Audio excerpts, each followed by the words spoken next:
Share बाजार में चारों तरफ लाल निशान देखकर घबराहट होना, ये तो लाजमी है, लेकिन एक स्मार्ट निवेशक ये जानता है कि हर गिरावट अपने साथ एक मौका भी लेकर आती है। तो चलिए आज इसी मौके की परतें खोलते हैं। आज बाजार में जो पैनिक सेलिंग हम देख रहे हैं ना, उसे देखकर सच में लगता है कि ये तो बस एक ट्रेलर है। हर तरफ लाल कैंडल्स, गिरता हुआ इंडेक्स और सबके मन में बस एक ही सवाल है, क्या पिक्चर अभी बाकी है? बाजार इस वक्त पूरी तरह से डर की गिरफ्त में है। सबकी नजरें एक ही चीज पर टिकी हैं, क्या क्रूड ऑयल 100 या 120 डॉलर पार कर जाएगा? लेकिन एक मिनट रुकिए, क्या असली सवाल यही है जिस पर हमें ध्यान देना चाहिए? देखिए, असली मुद्दा क्रूड ऑयल का दाम है ही नहीं।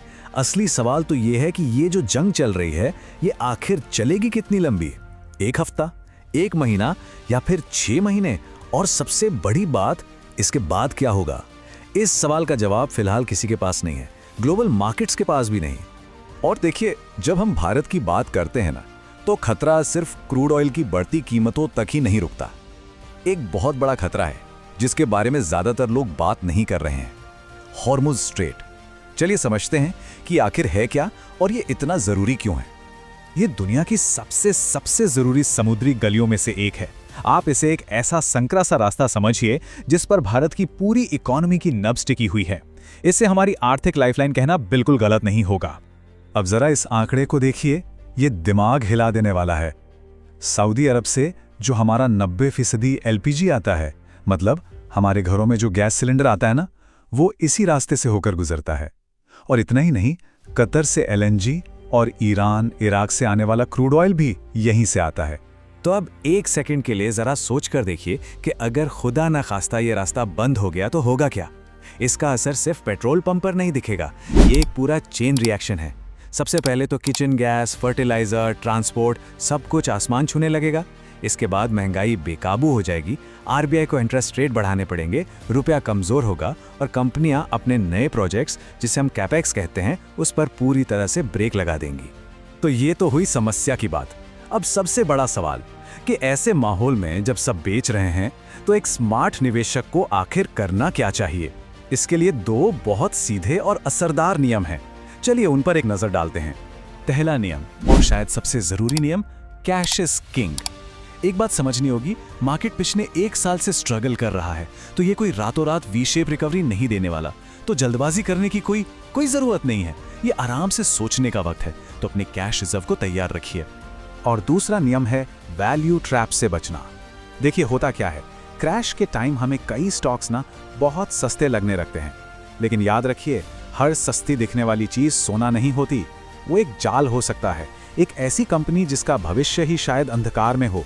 इसलिए इस वक्त हमारा फोकस सस्ते पर नहीं, बल्कि आने वाले कल के ग्रोथ सेक्टर्स पर होना चाहिए। तो अब सवाल ये आता है कि आखिर ये भविष्य के ग्रोथ सेक्टर्स हैं कौन से? अगर हम डेटा पर नजर डालें तो अगले 10 साल की जो ग्रोथ स्टोरी है ना, वो कुछ खास सेक्टर्स में ही लिखी जाएगी। तो ये रहे वो 4 बड़े सेक्टर्स। पहला है कंज्यूमर डिस्क्रिशनरी और एनबीएफसीज, मतलब वो कंपनियां जो हमारी बढ़ती हुई आमदनी पर चलती हैं, जैसे कि अफोर्डेबल हाउसिंग हो गया या फिर ई कॉमर्स। दूसरा, मिड कैप आईटी, जो बड़ी कंपनियों के मुकाबले छोटी डील्स पर फोकस करके ज्यादा सेफ रहती हैं। तीसरा, रिन्यूएबल्स, जहां थर्मल पावर के मुकाबले असली और लंबे समय की ग्रोथ की उम्मीद है। और चौथा, मिड कैप फार्मा और हॉस्पिटल्स, जो इस तरह के संकट के समय में भी एक मजबूत डिमांड देखते हैं।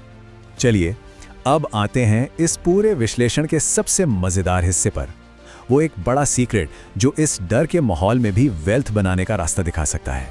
और ये मौका वहीं छिपा है जहां सबसे ज्यादा डर है। और वो सीक्रेट बहुत सीधा सा है, हमें उन बेहतरीन कंपनियों को ढूंढना है जो इस लड़ाई के डर के वजह से जरूरत से ज्यादा डिस्काउंट पर मिल रही हैं। मतलब कंपनियां तो शानदार हैं, फंडामेंटल्स एकदम मजबूत, लेकिन शेयर प्राइस सिर्फ और सिर्फ पैनिक की वजह से नीचे आ गया है। जैसे उदाहरण के लिए देश की बड़ी बड़ी इंजीनियरिंग और कैपिटल गुड्स कंपनियां। सोचिए, जंग आज है, कल शायद ना हो, लेकिन इनके जो सालों साल चलने वाले प्रोजेक्ट्स हैं, जो लंबी चौड़ी ऑडियो बुक है, वो तो कहीं नहीं जाने वाली। या फिर उन फूड डिलीवरी स्टॉक्स के बारे में सोचिए, जो लेबर कोड या एलपीजी की कमी जैसी टेम्पररी, मैं फिर कह रहा हूँ टेम्पररी दिक्कतों की वजह से बुरी तरह पिट गए हैं। ये समस्याएं हमेशा नहीं रहेंगी। और आखिर में इतिहास हमें एक कड़वी लेकिन बहुत बहुत जरूरी सच्चाई सिखाता है, एक ऐसा सबक जो हर निवेशक को गांठ बांध कर रख लेना चाहिए। और वो सच्चाई ये है कि जब एक आम निवेशक डर में आकर अपना पोर्टफोलियो बेच रहा होता है ना, ठीक उसी पल एक स्मार्ट निवेशक सस्ते दामों पर अपना भविष्य खरीद रहा होता है। तो अब फैसला आपको करना है, इस शोर का हिस्सा बनना है या मौके का। डेटा पर फोकस रखिए, अपनी स्ट्रैटेजी बनाइए और हाँ, कैश तैयार रखिए।